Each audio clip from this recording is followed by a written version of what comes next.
होली की आत्मा। बचपन से शहर में रहने वाला मनोज इस साल होली की छुट्टियों में अपने गांव दुर्गापुर वापस आता है, जहां उसे देख पूरा गांव खुशी से झूम उठता है।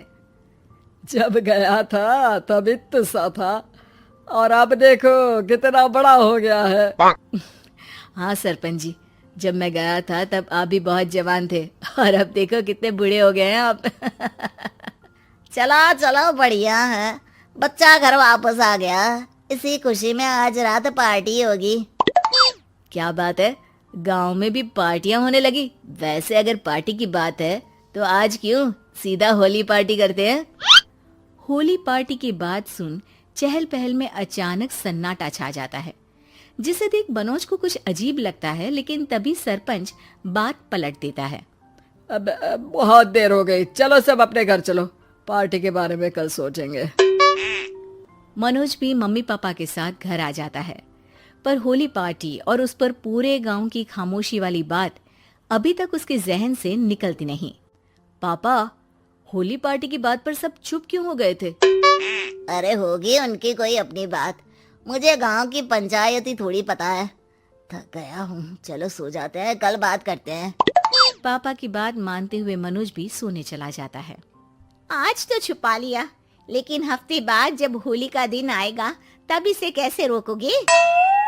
अगली सुबह सूरज के साथ ही मनोज भी गांव घूमने निकल जाता है, जिस पर रास्ते में उसे अपनी ही उम्र के कुछ लड़के भी मिलते हैं, जिनसे दोस्ती कर अब वो उनके साथ घूमने लगता है। इसी तरह कुछ दिन बीत जाते हैं और होली नजदीक आने लगती है।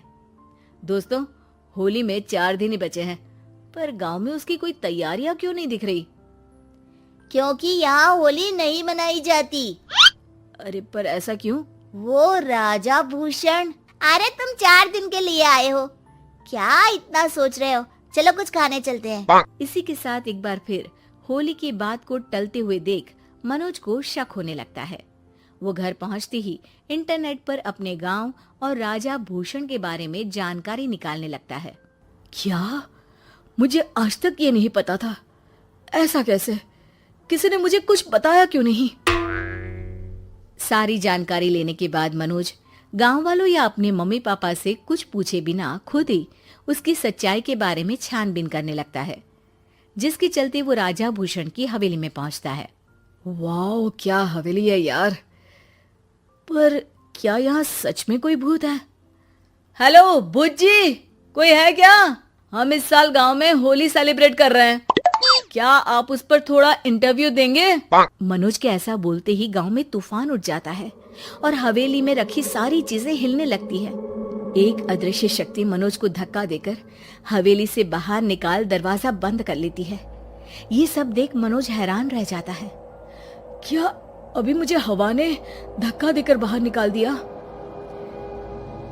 मेरे होते हुए इस गांव में कभी होली नहीं मन सकती, इसलिए दोबारा ऐसी कोशिश भी मत करना, अंजाम बुरा होगा। आवाज सुन मनोज हैरानी से इधर उधर देखने लगता है, पर उसे कोई दिखाई नहीं देता। वो गांव वापस आ जाता है, जहां तूफान की वजह से सब कुछ तहस महस हो चुका होता है। आखिर ये तूफान आया कैसे?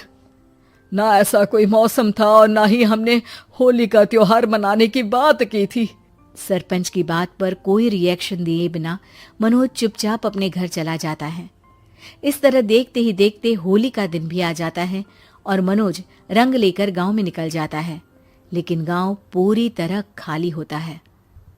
अरे त्योहार का दिन है, धूमधाम की जगह मातम क्यों मनाया हुआ है? मनोज की आवाज सुन सब अपने घर की खिड़कियां खोल के घर के अंदर से ही उसे वापस जाने के लिए कहने लगते हैं, पर वो किसी की नहीं सुनता। तुझे पहले भी समझाया था, अगर होली खेलने की कोशिश भी की तो अच्छा नहीं होगा। अरे बात मान लो बेटा, तुम्हें सच नहीं पता। मुझे सब पता है। सालों पहले इस राजा ने एक अंधविश्वास फैलाया और आप लोग आज तक उसे मानते आ रहे हो। अरे बेटा, जब तुम पैदा भी नहीं हुए थे उससे भी बहुत पहले से इस गांव पर होली का श्राप है। अगर गांव में होली का त्योहार मनाया जाता है तो प्रलय आना पक्की बात होती है। राजा भूषण इस सब में नहीं मानते थे और त्योहार मनाने लगे, जिसके चलते होली वाले ही दिन पहले उनके बेटे की और फिर उनकी मृत्यु हो गई। तभी से गांव की रक्षा के लिए उनकी आत्मा उस हवेली में रह रही है। सबकी बातें सुन मनोज उलझन में पड़ जाता है।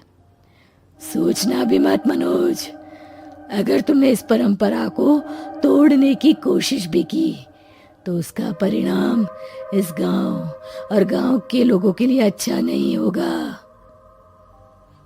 मुझे भी यकीन नहीं हो रहा कि आप लोग एक बेतुकी बात को मानकर सालों से रंगों के त्योहार को मातम की तरह मनाते आ रहे हो। मनोज किसी की कोई बात ना मानते हुए पूरे गांव में रंग बिखेर देता है, जिसके तुरंत बाद वहां तूफान के साथ बिजलियां गरजने लगती है। अचानक मौसम में ऐसा बदलाव देख जहां मनोज कंफ्यूजन में आ जाता है, वहीं गांव वाले डर से सहम जाते हैं।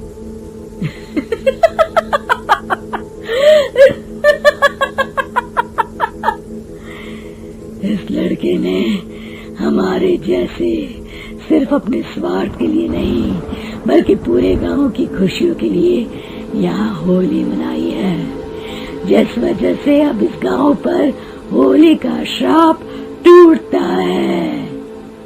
ऐसा बोलकर राजा का भूत वहां से गायब हो जाता है, जिसके बाद गांव के लोग धूमधाम से होली मनाते हैं। खुशियों के रंग गांव में बिखरे ही होते हैं कि अगली सुबह अचानक मनोज कहीं गायब हो जाता है और एक बार फिर गांव में होली का नया राज शुरू हो जाता है।